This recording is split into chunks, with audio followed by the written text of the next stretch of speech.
we have some specific topics with regards to biotechnology that we need to discuss. Starting with the first point, which is DNA fingerprinting. Now, when we talk about DNA fingerprinting, it works, or you have to think about it in a very similar manner how you think about a fingerprint. For example, you might know that fingerprints of no two people in this world are the same, correct? In a similar manner, the DNA makeup or the genetic makeup of no two people are exactly the same. If the people are related, maybe some of the sequences of DNA would match, but entire set will never be the same. So that's why DNA fingerprint also is very specific to a given person. Because just think of how these genes are coming. These genes are coming when the fertilization between a male reproductive cell and a female reproductive cell happens. So then the genetic mix up between the male and the female happens, and this is how the genetic makeup of the offspring or the progeny is also unique, because it's a mixture of the mother and the father's DNA. So that's why DNA fingerprint is very specific to a given person. And that's why this particular thing, that is DNA fingerprint, has very specific applications. So DNA fingerprint refers to identifying complete or partial set of genetic information of a particular individual. Now, as I'm saying that there are multiple applications of DNA fingerprint. For example, identification of criminals. If we have a crime scene from where, let's say, the police have collected some DNA samples, then in that case the police can try to locate these DNA samples, or maybe if they know or they have some suspects, then in that case they can test these DNA samples against the DNA samples of the suspects. In this case, they will be, if there is a match, they would be able to catch the real culprit. Then after that, claim over a dead body. Let's say some mishap happens, an accident happens. In that accident, we don't know the identity of the person. So if there are claims over the dead body, the DNA matching of the family members can be done. And if certain sequences are matching, it would tell us that the DNA of the deceased person matches with the person who has come to claim the person. Alright. Then paternity test also. So why paternity test? Because partial set of DNA is coming from the mother or the father.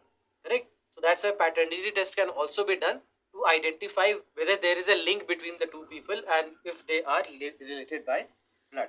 So that's another way in which DNA fingerprint can be helpful. Then in making effective drugs, how would it be helpful? We know that genetic makeup of every individual is different. Many a times, the drugs or the medicines also respond faster in a given genetic makeup, and they respond slower in another genetic makeup.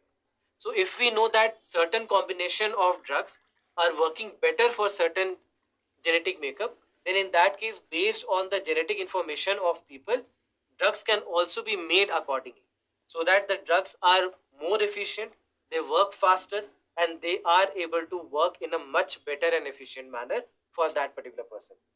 Then treatment of genetic vulnerability. Now we know that there are many diseases which are genetic in nature.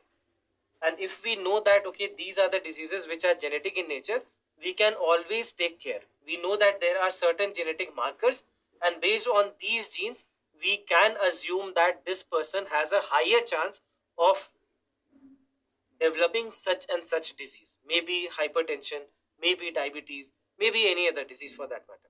But we know that, okay, if there are these genes in a given person, then in that case, chances are higher that this particular person will develop this particular disease. So that's another way in which DNA fingerprint can be helpful. Then after that, wildlife management. Now how wildlife management? There are two ways in which it can help. One is, if we know about the genetic makeup of certain organisms, we can take steps for them accordingly. We can take steps for them according to what we see in the genes, or what kind of properties or characteristics has been located in the genes. That is one way of wildlife management. The other way could be that if we know about certain species, like species which are critically endangered, alright, so for these critically endangered species, we can collect the samples of their DNA and we can keep it, so that just in case there is a possibility of artificial breeding at a later stage, we should be in a position to use these genes. So that's another way in which in wildlife management also, DNA fingerprint will be helpful. So one in direct management and conservation, and second in case of, let's say, artificial breeding requirements. So all these are various ways in which DNA fingerprint can be helpful. So just remember all these points, because this is one part which can directly come in the mains examination as well. That they can directly ask you a question like, write about points related to facts and fears regarding DNA fingerprinting. That is, what are the application areas and what are the downsides, what are the problems associated with DNA fingerprinting. So let's understand the concerns or the problems. The first one is that once we have the information about the gene pool, it can lead to again the concept of what we had discussed as designer babies. That we know about certain genes, we know about certain genes being superior to others. In this case, what starts to happen is that we might start to choose certain genes. Correct? We might start to choose certain genes, and again, this will lead to the problem of creation of designer babies, and at the same time, it will also result in decrease of genetic diversity. Correct? Because certain genes are being preferred over other kinds of genes, other gene pools, and in this manner, the so-called inferior gene pools will cease to exist after a point. So that again will decrease the genetic variability. Then after that, genetic privacy of individuals will be violated. Now let's say the gene samples or DNA fingerprint of each and every individual is available somewhere, maybe in a government database somewhere. Now what happens is that the genetic database or the genetic makeup of each and every person and each and every individual is known. So in that case, all the goods and all the bads of that person is known genetically. So in this case, what may start to also happen is that we know that, okay, there are certain classes of genes which are better, and it may start to create a kind of a divide if, let's say, this is a public information. So that's why that is one. And then the same genes or the genetic makeup can also be used against a certain population. So that can be another problem associated with knowing the DNA fingerprints or knowing the genetic makeup of a given individual. Then it can also be misused for commercial purpose.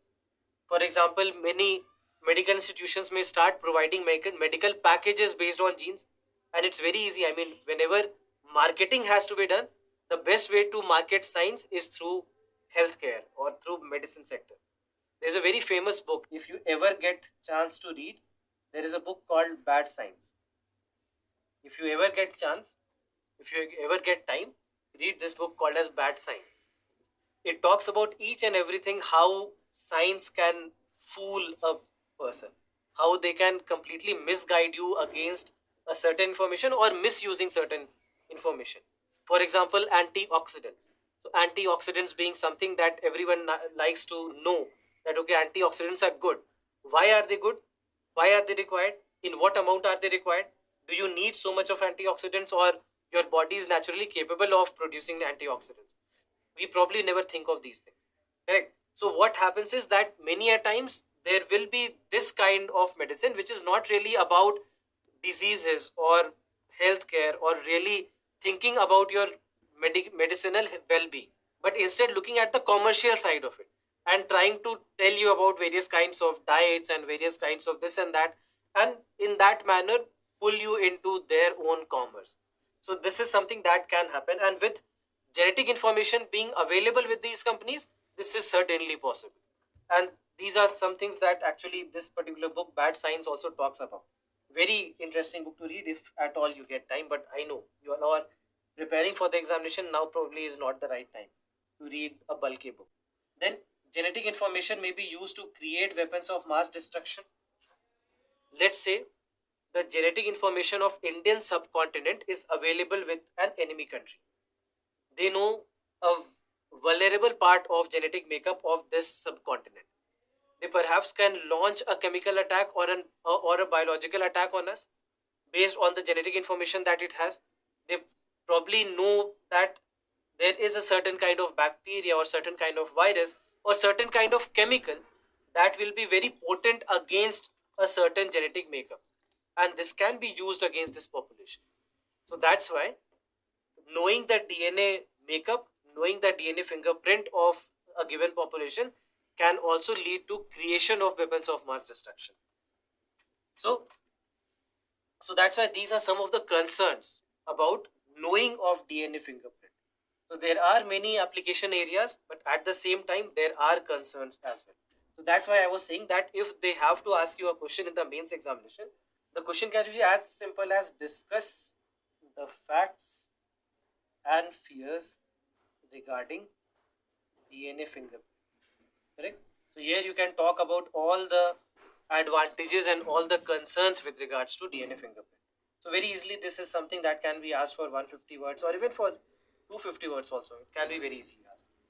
So these kind of questions can come in your mains examination.